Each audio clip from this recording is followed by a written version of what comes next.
Hi everyone, welcome to another episode of In Dialogue with the UCT Religious Studies Department. My name is Mujahid, and today we will be discussing Islam and its history and historical development over the years. And we will be having a conversation with Khadeeja Bassier, who is a board member of the Claremont Main Road Mosque. And in addition to this, we will be looking at Islam particularly in the eyes of the West. And for that, we will be using the Carl Ernst reading as a point of reference. So I wanted to talk about specifically as a starting point the historical dimensions that Islam evolved in. So maybe if you can give some elaboration as you understand it, the historical context of 7th century Arabia at the time in which Islam started to emerge. So I suppose a lot of what I'm going to answer to your questions today are obviously based on my personal understanding and quite lay person's understanding of how I've experienced the religion and how I've been taught the history around Islam and how it's developed, and then obviously how that history has informed my adoption of Islam as my religion of choice, right? 7th century Arabia is, in my mind, the way I've understood it, was a terrible place to be. As a woman, as a person, I think. The way I understand 7th century Arabia was a time of a lot of excess, of the idea that people were driven by their basest desires, of patriarchy, of racism, of structural violence that seemed to be the order of the day. So the context in which Islam then emerged in my idea was, my understanding is that it was almost God's way of saying the status quo at that time is wrong, and there's an intervention required. That's the way I understand it. Then moving slightly into a different location then, how have you understood the Quran as a religious text, as a book, and what do you think is its religious significance for many Muslims? So the common and most widely accepted belief is that it was revealed to the Prophet Muhammad ﷺ over a period of time, and about 25 years. 23, I think. 23 years. And that then when it was written down, so it was a verbal and oral text, and post it was written down, there has been no change over time. Okay. And for a prophet that was illiterate, that is seen as somewhat of a miracle and proof of its authenticity as being God's word. Okay. And hence the fact that God's word was preserved over all that time, it is the most important and central text from a theological perspective for most Muslims. Then essentially, how have you understood that particular balance between what is contextual on the one hand, and then something that is transcendent, or that is an essence of Islam as a faith tradition? So the Quran was a gradual process, as we said, over 23 years, and that meant that a lot of the revelations responded to certain contexts. Okay. So you have the historical narrative of previous prophets and what happened, and you'll have stories that you can then say, okay, this is symbolic for these reasons. So you interpret that in however that applies in your current context, right? Then you, of course, have the Quran as a source of law. Yeah. And that's where it becomes a little bit contested. Yes, I was going to say dodgy, but contested is good. And as a source of law, it means that if you are going to be deriving legal tenets from something that was contextual, and you need to, as you have the burden of interpretation as a human being, as a mere mortal, right? So I definitely don't think it's like, okay, 20 or 30% of the Quran is contextual and 70% is principle based. Mm-hmm. I think that it's so grey, and it changes and evolves and has to fundamentally conform to the idea of a just and equal God. And that also depends on your own lived realities. Yes, your understanding. Okay. So if we shifted a little bit to some of the ritualistic aspects of Islam, firstly, what then would you understand are the 5 pillars of Islam, and what are the purpose of these pillars in the lives of Muslims? So the 5 pillars, do we remember?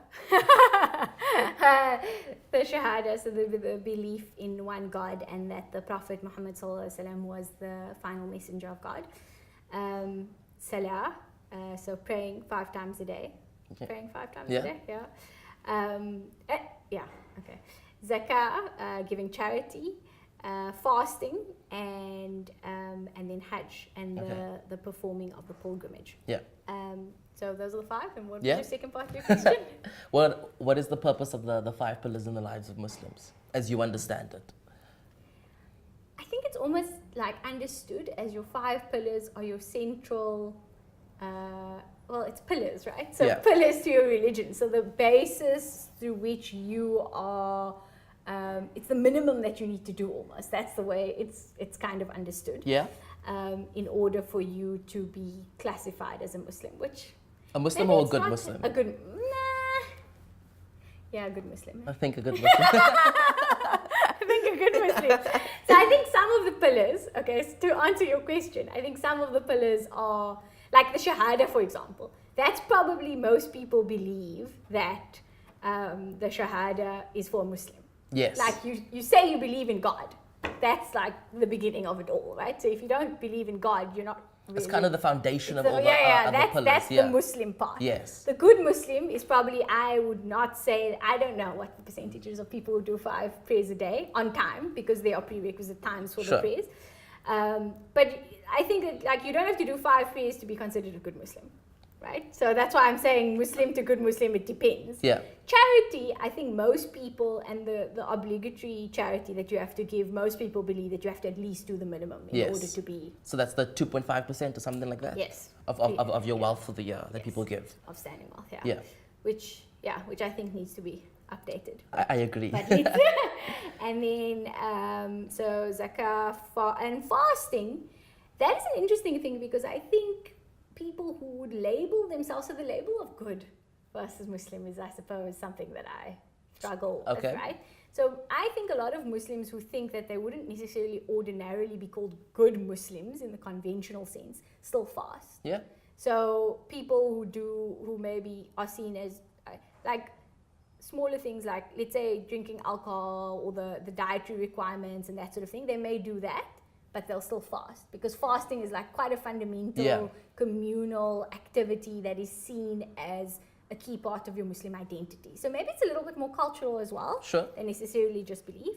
And that necessarily blurs the lines between what is religious and what is cultural, particularly with the case of fasting. Yes, because your identity as a Muslim is very linked to, and it's identity rather than belief, right? Yes. So your sense of belonging is, when you see someone in the at work or wherever, and you like figure out that they're Muslim, and you're like, oh, how's the fast going? Exactly. It's not like, how did you pray today? Yeah. Fasting in that sense becomes like a core part of one's Muslim identity. Very much so. Yeah. Very much so. And that's more cultural, I think so, yeah. Than necessarily belief. Or at least sociological. Yes.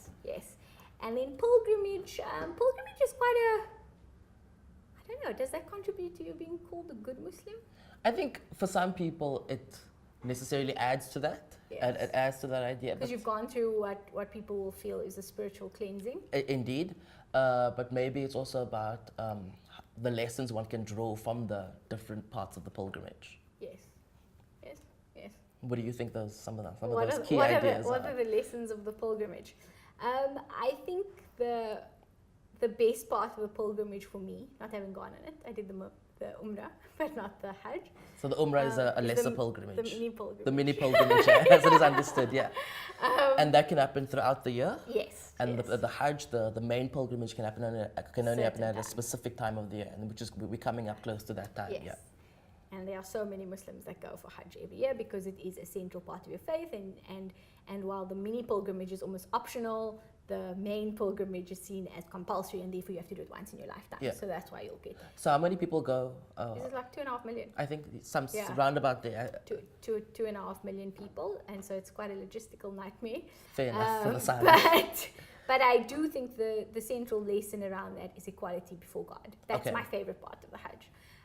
The idea that irrespective of your social standing, all of the, let's call it mortal markers, race, gender, whatever, sexuality, all of those things don't matter when you go on pilgrimage, because you are physically, everybody has to, I suppose gender does matter because you're wearing a different thing, but you're all wearing white. Yeah. Okay, so everybody has to wear white.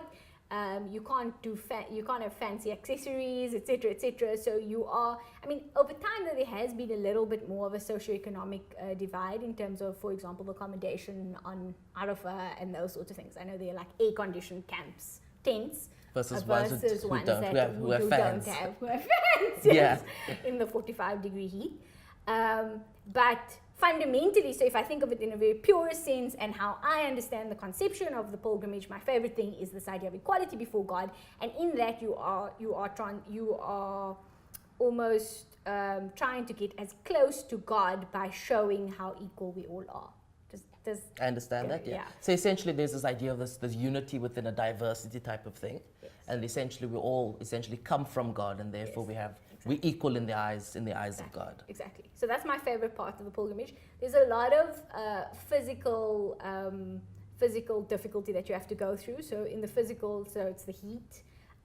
You have to walk a lot, and you have to do those sorts of things. And you have to negotiate it within a context of 3 million Muslims at the same time. Exactly. One of the other things that I like is the running between Safa and Marwah, which reenacts the journey of a black slave woman in trying to find water for her child. And the fact that all Muslims have to reenact that act, for me, fundamentally reaffirms and places,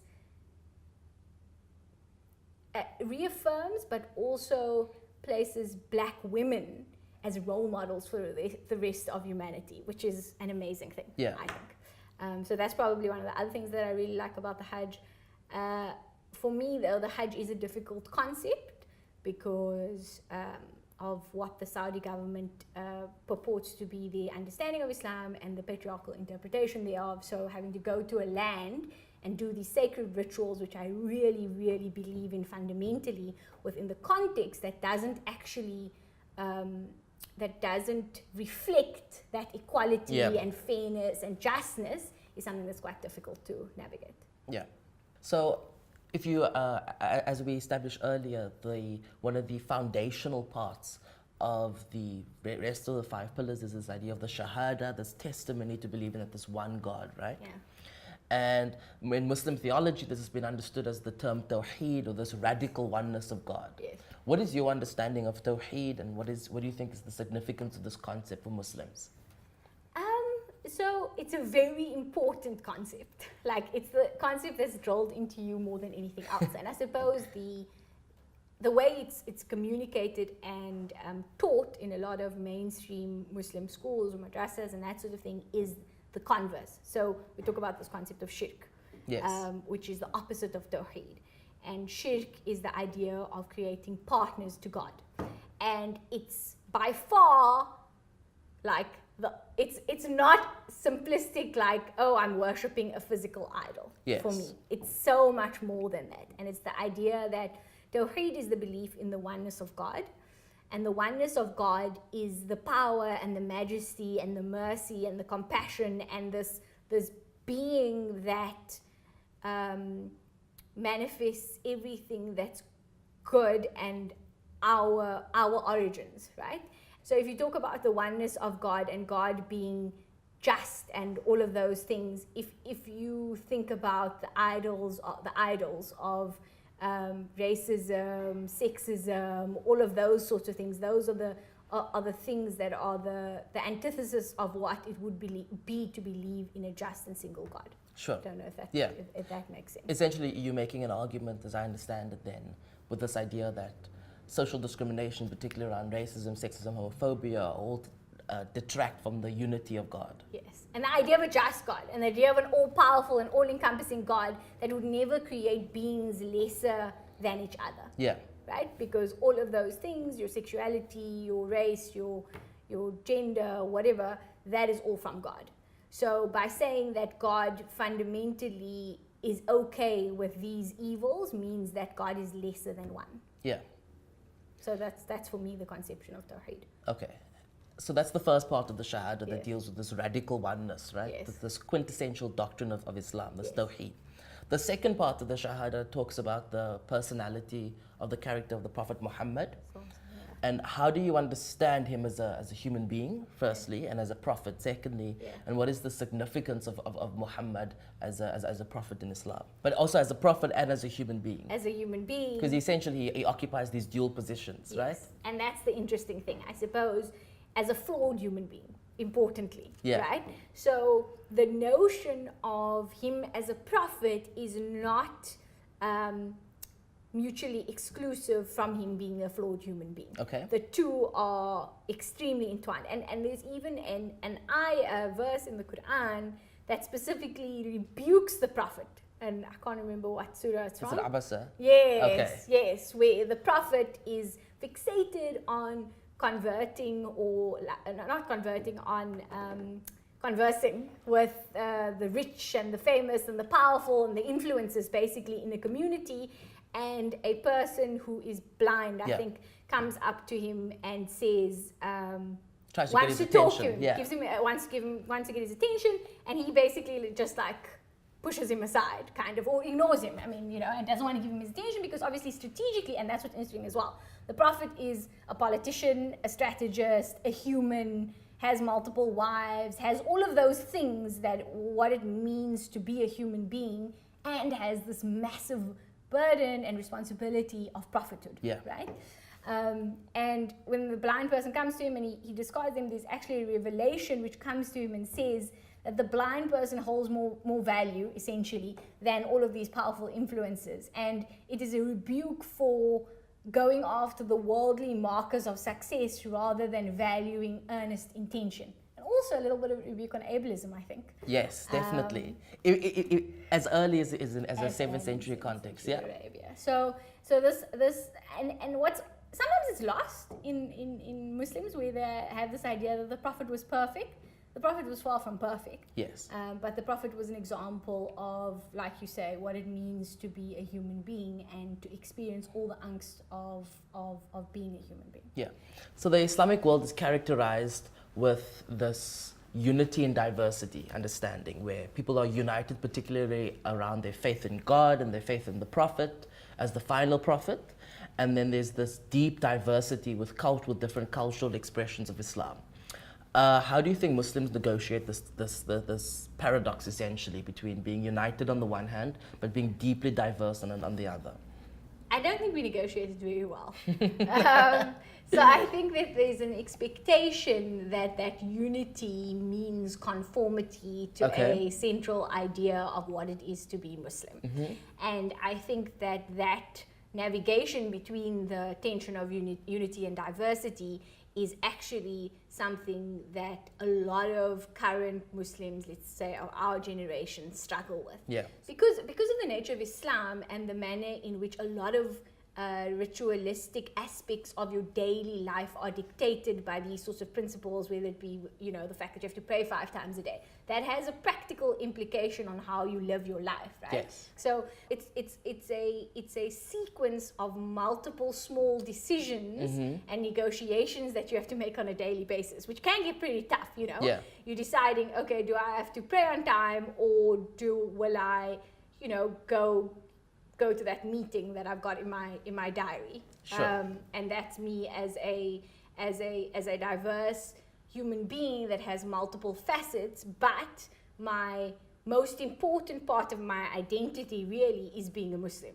So at all times I'm conscious of what it means to be a Muslim and what it means to be a Muslim credibly within my current context. Yeah. So historically, there's been two main groupings within the South African Muslim community: those that come from an Indian origin, and then those that come from a Malay, Indonesian origin. And predominantly, these Muslims are found in the Western Cape, and then in Gauteng and in KZN, you would get Indian Muslims. Yes. But since 1994, there's been a particular increase with African refugees who are also Muslim coming into South Africa. So this has really created a great melting pot for different cultural understandings of Islam, or cultural Muslims kind of coming together in a number of very interesting ways. So how can you briefly just map out these different communities? I think as a result of the legacy of apartheid and the extent to which there's been this indoctrination of segregation and ghettoization of communities, we haven't done as well as we could have in terms of those groupings that you just outlined,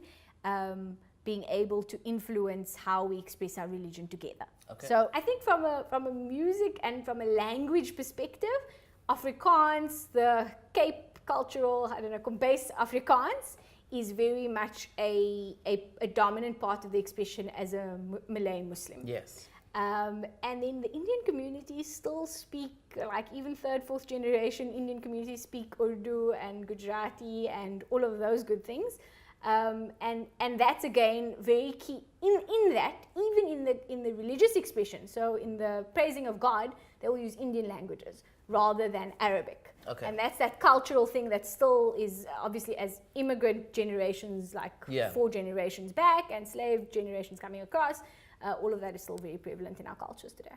So do you think that there's been enough effort on the part of Indian and Malay Muslims to integrate into, or to integrate with African Muslims? No, definitely not. I think there is still a very fundamental perpetuation of a racist culture where there is that hierarchy, and it's the apartheid overhang, yes. right? And I think the idea of like an outreach is the wrong idea. Mm-hmm. It's the idea of a more inclusive community that some people are trying for and that need to think about more regularly, with more frequency than we do, is a conversation that urgently needs to be had within the community. So the next few questions will look at the Carl Ernst reading regarding Islam in the Eyes of the West.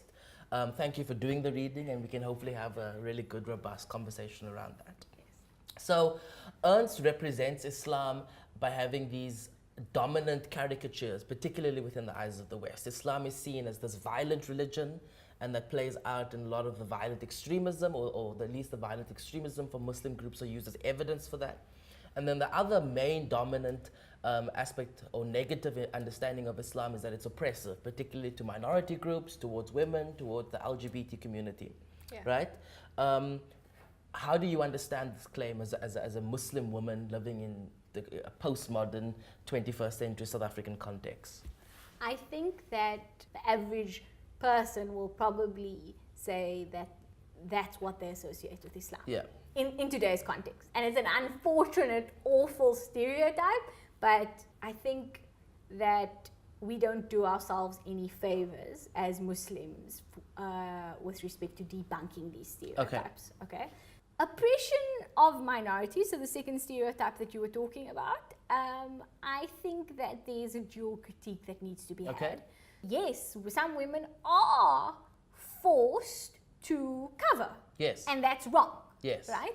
So being forced, your decision to cover your hair, to cover your body, to whatever, to wear modest clothing needs to come from yourself, rather than imposed by both a social expectation. So sometime in religious spaces, in social settings within the Muslim community, you will have men or others dictating to women, saying you need to cover, or we expect you to cover. Mm-hmm. That's wrong too. Yes. But that critique needs to come... Because it mimics the same logic as Islamophobia. Exactly. Yeah. But that critique needs to come from Muslim women. Yes. Because Muslim women are the only people, and I'm using this as an example, but Muslim women are the only people who have the right to have an opinion on whether they are covering or not, or what they are covering. And it's not just a Muslim women thing, it's a patriarchy thing where men believe that they can dictate to women that, they don't have agency over what they should and shouldn't cover, and what is slutty and what is modest and whatever. So following on from the previous question, there's a very negative, pervasive understanding of Islam, particularly within the global north or the west as it is constructed. Right? And Carl Ernst makes the argument that it really goes back to the time of the Middle Ages and the Crusaders, and it has perpetuated and continued in a number of different ways today, but still being linked to this fundamental idea that Muslims are different or the other. Right? What do you think about this, or what do you think about Ernst's central thesis?